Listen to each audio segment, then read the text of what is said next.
લીમખેડા નજીક Indore Ahmedabad national highway પર patrolling દરમિયાન ખાનગી બસે પાછળથી ટક્કર મારતા સર્જાયેલા માર્ગ અકસ્માતમાં બે પોલીસ કર્મીઓને ઈજાઓ પહોંચતા લીમખેડાની ખાનગી હોસ્પિટલ ખાતે ખસેડવામાં આવ્યા હતા.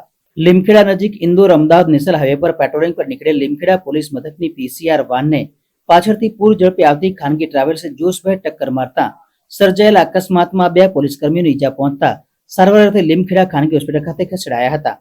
પ્રાપ્ત માહિતી અનુસાર લીમખેડા પોલીસ મથકની પીસીઆર વાન રાત્રિ દરમિયાન ઇન્દોર અમદાવાદ નેશનલ હાઈવે પર પેટ્રોલિંગમાં નીકળી હતી.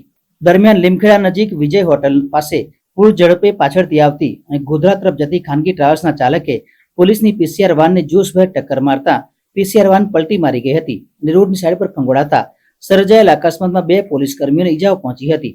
અકસ્માત બાદ સ્થળ પરથી લક્ઝરી બસને લઈને ભાગી છૂટેલા ચાલકને પોલીસે સંત રોડ નજીક ઝડપી લીધો હોવાનું સામે આવ્યું છે. જ્યારે પીસીઆર વાનમાં પેટ્રોલિંગમાં નીકળેલા બે પોલીસ કર્મીઓ સહિત ચાલકને માથાના ભાગે ઈજાઓ પહોંચતા તેઓને સારવાર અર્થે લીમખેડાની હોસ્પિટલ ખાતે ખસેડવામાં આવ્યા હતા. ત્યારે પોલીસની પીસીઆર વાનને ટક્કર મારનાર ટ્રાવેલ્સ ચાલક વિરુદ્ધ અકસ્માત અંગેનો ગુનો દાખલ કરી વધુ તપાસ હાથ ધરી છે.